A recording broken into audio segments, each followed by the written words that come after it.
Assalamualaikum warahmatullahi wabarakatuh. Salam sejahtera bagi Bapak Ibu tim penilai PDD UKT PT. Perkenalkan, nama saya Dodit Supriyanto, Eskom MT, dosen di jurusan Teknik Elektro dengan home base di program studi Jaringan Telekomunikasi Digital Politeknik Negeri Malang. Video ini merupakan pernyataan diri dosen dalam unjuk kerja Tridharma Perguruan Tinggi untuk bidang pendidikan dan pengajaran. Adapun tujuan pembuatan video ini adalah mendokumentasikan portofolio kinerja saya di bidang pengajaran, memvisualisasikan secara konkret metode dan capaian pembelajaran yang saya terapkan, menyampaikan komitmen saya sebagai pendidik dalam mencetak lulusan yang kompeten di bidang teknik telekomunikasi. Mata kuliah yang saya ampuh adalah microcontroller dengan kode RTT 2521110 dengan bobot 1 SKS teori dan serta mata kuliah praktikum microcontroller dengan kode RTT 252111 dengan bobot 2 SKS praktikum. Sehingga secara total mata kuliah ini memiliki 3 SKS dengan 6 jam pelajaran per minggu yang terbagi menjadi 2 jam teori dan 4 jam praktikum.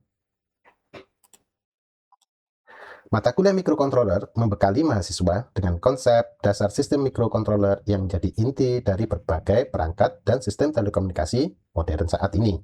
Pada mata kuliah teori, mahasiswa mempelajari arsitektur internal microcontroller, pemrograman dalam bahasa pemrograman C, kemudian teknik antarmuka dan metodologi perancangan sistem tertanam yang sederhana.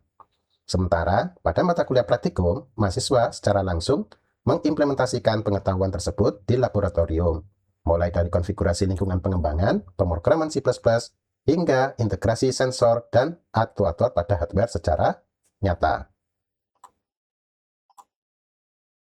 Berdasarkan capaian pembelajaran mata kuliah atau CPMK, diharapkan setelah menyelesaikan mata kuliah ini, mahasiswa mampu untuk untuk mata kuliah teori CPMK, yaitu menganalisa arsitektur dan komponen sistem microcontroller berdasarkan standar teknis, mampu merancang sistem antarmuka dan program untuk aplikasi microcontroller dalam menyelesaikan masalah teknik telekomunikasi dasar, melakukan simulasi dan pengujian fungsional rancangan sistem, mengevaluasi rancangan dengan mempertimbangkan efisiensi daya dan prinsip keberlanjutan. Sedangkan di sisi praktikum, CPMK yang diharapkan adalah mampu mengkonfigurasi lingkungan pengembangan microcontroller baik hardware dan software. Bisa menulis program C++ untuk mengimplementasikan GPIO atau General Purpose Input Output, ADC Analog to Digital Converter, DAC Digital to Analog Converter, dan PWM atau Pulse Width Modulation. Mengintegrasikan berbagai sensor dan aktuator ke dalam satu sistem. Menyelesaikan proyek nyata berbasis microcontroller secara utuh dengan menerapkan computational thinking dan problem solving tentunya. Materi pembelajaran mencakup 8 pokok bahasan utama, yaitu pertama, pendahuluan dan konsep dasar sistem tertanam, kedua, arsitektur dan organisasi microcontroller, ketiga, pemrograman microcontroller dasar, yaitu menggunakan C++. Selanjutnya, sistem input-output pada GPIO dan interupsi. Antarmuka analog dan digital yang termasuk di dalamnya adalah ADC, DAC, dan PWM.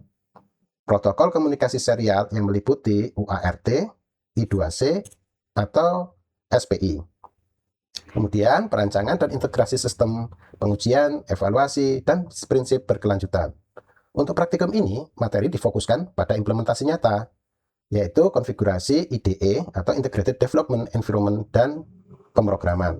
Pemrograman GPIO, pembacaan sensor analog maupun digital, kontrol aktuator dengan PWM hingga integrasi sistem secara lengkap dan utuh. Referensi utama yang saya gunakan meliputi buku ajar microcontroller, dataset pemahaman terhadap komponen yang akan digunakan, serta sumber daring seperti dari forum dan video tutorial.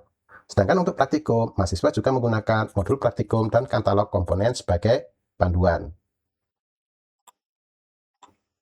Sistem penilaian yang saya rancang untuk mengukur capaian pembelajaran secara komprehensif meliputi, yaitu untuk mata kuliah teori terdiri dari tugas individu kelompok sebesar 60%, ujian tengah semester 10%, ujian akhir semester 15%. Sedangkan partisipasi dan kuis itu sebesar 15%. Adapun mata kuliah praktikum terdiri dari tugas praktikum sebanyak 7 kali tugas, proporsinya adalah 40%. Kemudian proyek mini di minggu 7 sampai 9 kurang lebih 15%. Dan pada akhirnya mereka membuat sebuah proyek akhir PBL, Project Based Learning, pada minggu 11 sampai 16 mengkonsumsi sekitar 30% penilaian. Dan di akhir presentasi serta laporan akhir sebesar 15%. Penilaian ini berbasis proyek saya terapkan untuk mendorong mahasiswa berpikir kritis dalam menyelesaikan masalah-masalah yang nyata. Dalam proses pembelajaran, saya menggunakan berbagai media pendukung. Salah satunya adalah Google Classroom sebagai Learning Management System atau LMS untuk mengunggah materi, tugas, dan pengumuman, serta sebagai sarana mahasiswa berkomunikasi. Tool yang lain saya gunakan Walkme Simulator, yaitu sebagai platform simulasi online yang memungkinkan mahasiswa menguji program dan rangkaian microcontroller tanpa perlu hardware secara fisik. Ini tentu sangat membantu pembelajaran jarak jauh dan tahap awal pemrograman. Tool yang lainnya adalah Arduino Integrated Development Environment sebagai lingkungan pengembangan utama untuk menulis program, mengkompilasi, dan mengunggah program ke microcontroller unit secara nyata. Rencana pembelajaran semester atau RPS saya susun secara sistematis untuk 17 kali pertemuan dengan pembagian sebagai berikut. Pertemuan 1 sampai pertemuan ke-7 tentang teori dan praktikum dasar, pengenalan arsitektur, pemrograman dasar, pengenalan GPIO, ADC, DAC, serta PWM. Sedangkan pada pertemuan ke-8 kami adakan UTS. Pertemuan 9 sampai 14 yaitu materi lanjutan dan proyek PBL. Dalam hal ini harus terkait dengan pembahasan komunikasi serial, integrasi sensor, dan perancangan sistem. Pada pertemuan 15-16 merupakan presentasi dan demonstrasi proyek akhir. Dan pada pertemuan terakhir yaitu 17 diadakan ujian akhir semester. RPS ini juga mencakup modalitas pembelajaran visual, auditorial, dan kinestetik, serta strategi project-based learning yang saya terapkan secara konsisten. Berikut ini adalah hasil capture presentasi dari mahasiswa dalam mendemonstrasikan proyek PBL yang sudah dilaksanakan dan dipresentasikan secara berkelompok di setiap kelas yang kami ampu. Baik, demikian yang bisa saya sampaikan. Selanjutnya adalah proses belajar mengajar di kelas teori yang akan kami sampaikan. Terima kasih.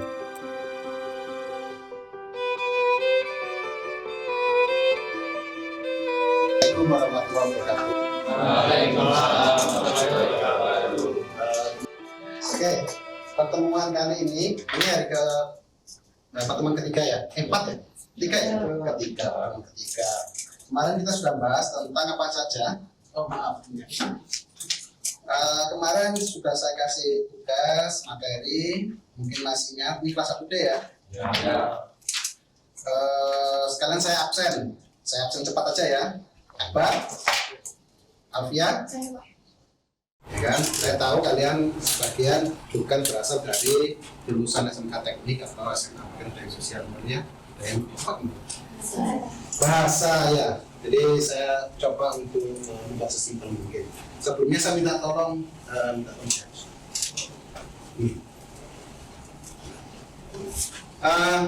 kemarin tipe data ada berapa? Setahu kalian? Kemarin tipe data ada berapa? Setahu kalian? Tipe data? 4, bukan? Integer, float, pecahan, integer, bilangan bunda, kemudian string, oke, boleh ya. Ada lagi, kata ya di sini ada capnya. Oke, good. Jadi itu tipe datanya, tipe data variabel. Terus sekarang terus apa lagi kemarin yang dibahas apa aja?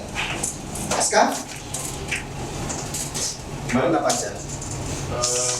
Kemarin bahas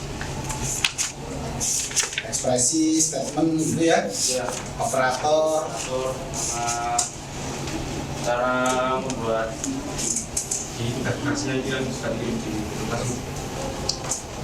buka ini mana? Oke. And or itu operator apa? Kalau operator aritmatika plus Operasi logika, Pak. oke, kalau plus, min, div itu adalah operator aritmatik. Kalau and, or, operator logika. Oke. Baik, nanti di pertemuan ketiga ini kita ulang ya. N itu bayangkan sebagai rangkaian sel. Sudah dapat elektronika dasar enggak? Bayangkan aja ini resistor ya. Ini adalah L. Ada lagi ini L lagi. Kalau paralel, ingat-ingat gampangnya gitu. Saya dulu cara menghafalkannya gitu ya.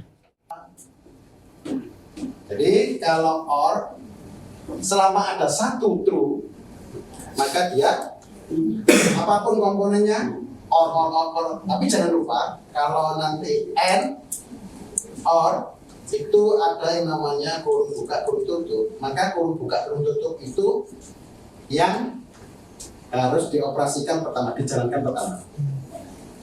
Misal true or false and true, hasilnya apa? True or false and true. Berarti ini harus dilaksanakan dulu karena nggak ada kurungnya.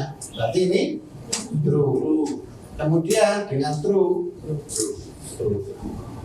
Oke, kita coba sekarang kalau gini, true or kurung buka, false and true. Hasilnya apa coba? Yang ini true. Ini harus diselesaikan satu dulu, jadi satu.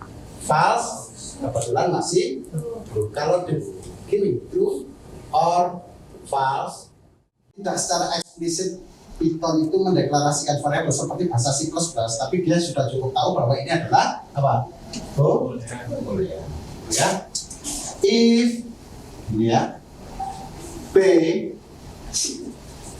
lakukan sesuatu. Kalau seperti ini dilakukan nggak ini? Penting B sebagai false. If B ini dilakukan nggak?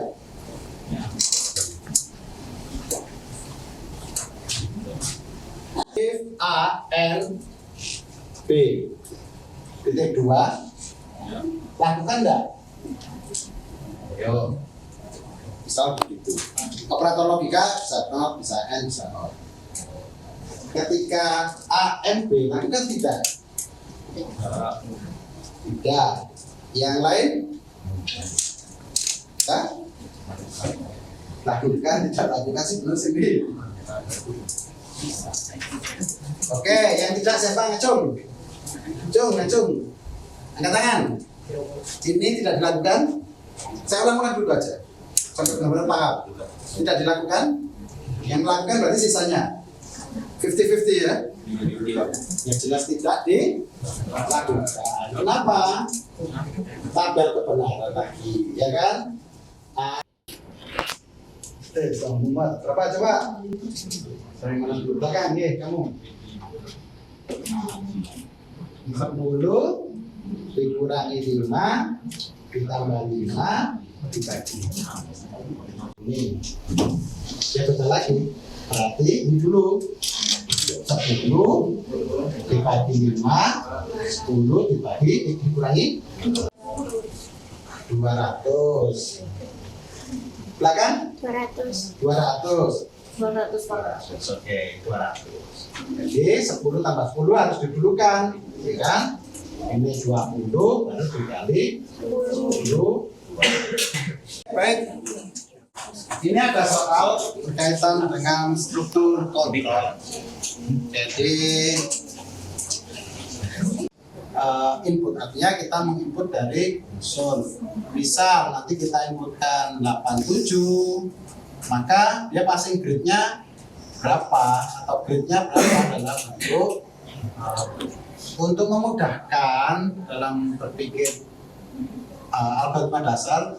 Nah, kita atau else if syaratnya adalah apakah A lebih besar dari sama dengan 80 and A kurang dari 90. Kalau ya nilainya ini harusnya true, kalau false masuk syarat lagi. Oke.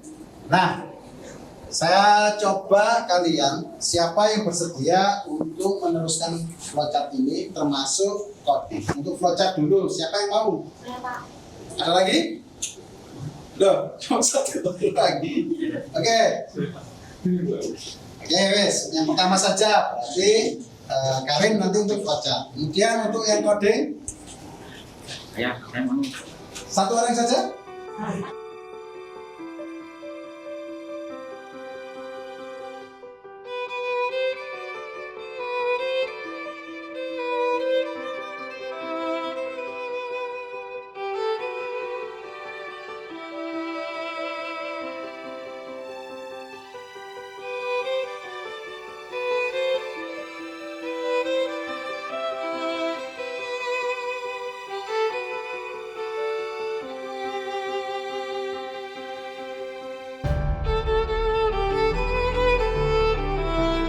Yang lainnya ada yang nggak setuju? Coba diperiksa dulu flowchartnya. Kira-kira benar apa tidak? Yang setuju siapa? Hampir semuanya setuju. Nanti kalian coba, saya tunggu nggak masalah. Terima kasih.